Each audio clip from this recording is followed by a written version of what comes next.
She's my daughter. Okay, Megan. She's my sister-in-law. Next to her is my husband, her brother. My brother, right? This is my daughter's boyfriend, Paul. And this is Paul's mother. Oh, wow.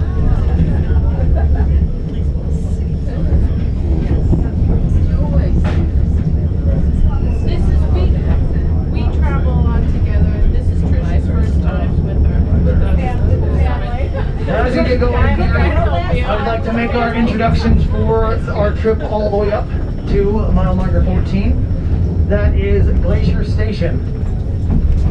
I can hear myself fine. We can hear you too. I can hear you. They called me all the way down here because they couldn't hear me. All right.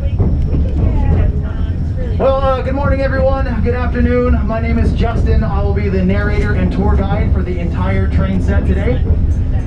I know what I'm going to be doing with the unfallible and undeniable power of the microphone is explaining to you the history of the White Pass and Yukon route, as well as the history of the Klondike Gold Rush.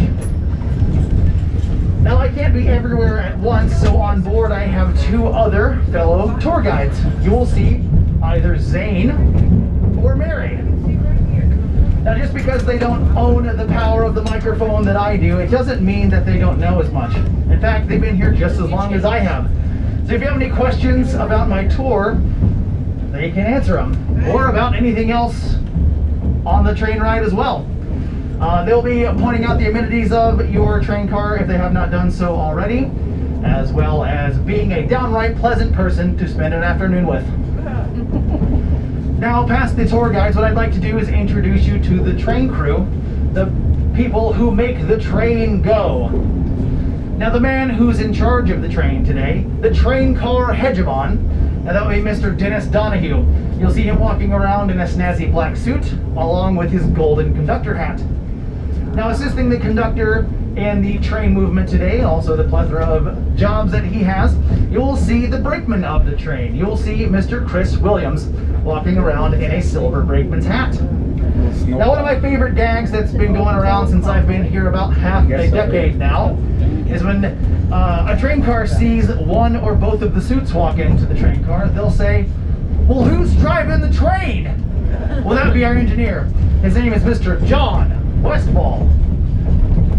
All right, before we get going too far out of town, I do have to embolden my emblazoned shield that reads, "No Fun Zone." So I have to go over the rules that we have here on this train. I know it's easy to get lost in the plethora of vistas that we have to offer here on this train ride, but I have to remind you that this is a very real train going up a very real mountain. So we do have rules that we have to abide by. First and foremost, I have mentioned it already. I know that everyone's kind of tired of hearing about it. Frankly, so is the rest of the world. So, this is a mask-mandated train ride. You must be wearing your mask at all times.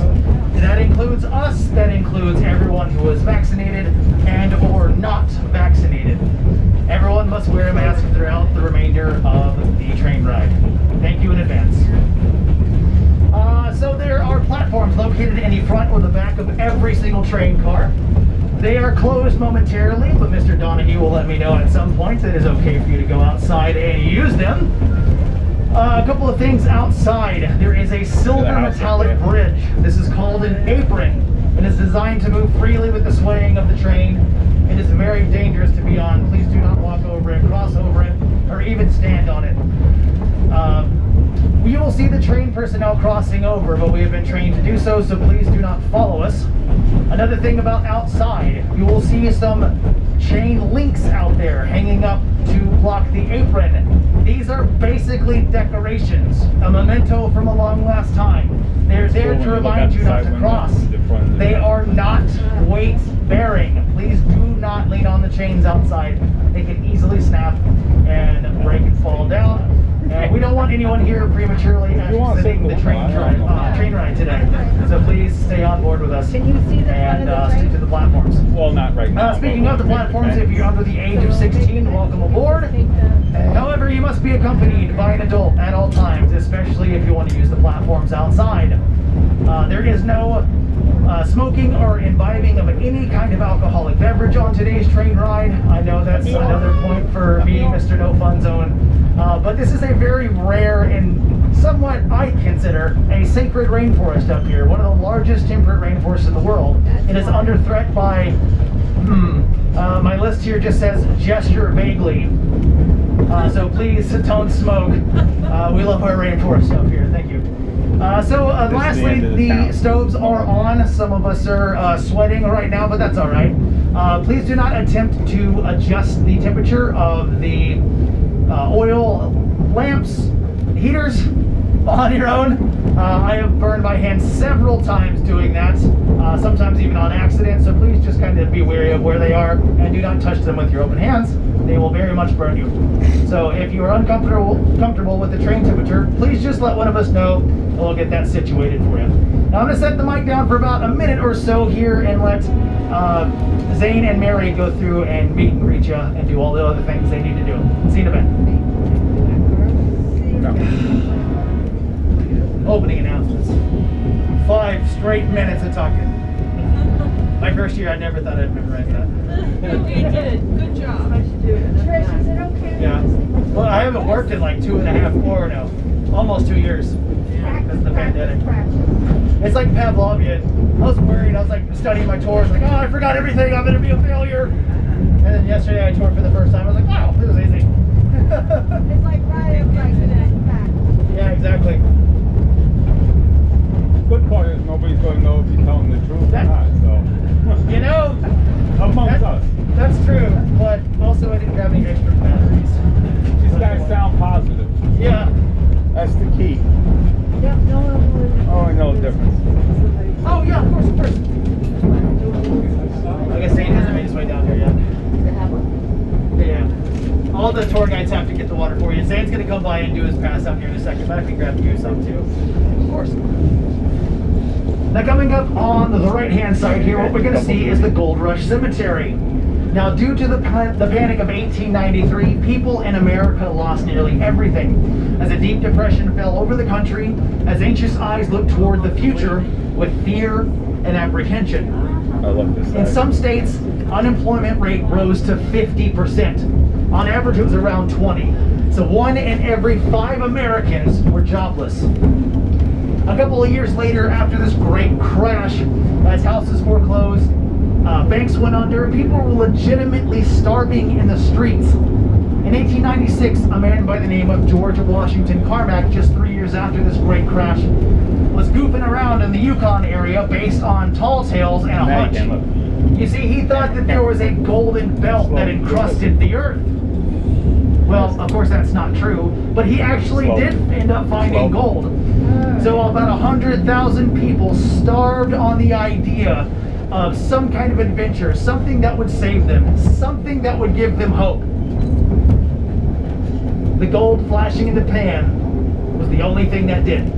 100,000 people then came barreling into Skagway in hopes of getting their hands on some gold. Well, if you're a prospector, you're pretty disappointed to find out a couple of different things. One, the gold is nowhere close to Skagway. It's 600 miles from here. And 2, you had to start your journey on foot, taking one or the other treacherous mountain foot trails.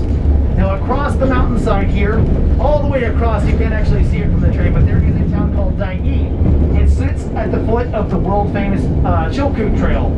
The only direction I hear is up. Now have you ever seen the picture of the men with the ropes going about vertical up a side of a mountain here? That's the Chilkoot Trail. That's still open today. Well, however, you could take the White Pass Trail here that will loosely follow alongside today. This is all new. Our trail wasn't nearly as popular due to weather conditions, and the highest I've ever clocked any wind gust was 86 miles per hour at its absolute worst. Some of the snow drifts at their absolute worst got up to over 60 feet. Normally it's around 20, so nonetheless, I mean, it's not exactly hiking weather. So you had to take what they called a ton of goods from Skagway to the summit of the White Pass, which is 20 miles on the map if you're taking the White Pass Trail.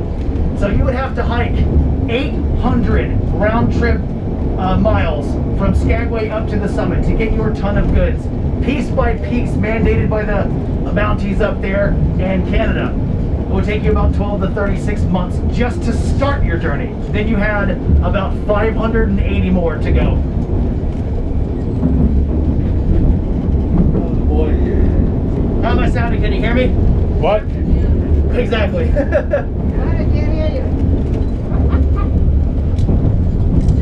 So I'm gonna head back for a little while. You're doing fine, sir. Oh, thank you. I appreciate it. Just rushed down, didn't bring batteries or nothing.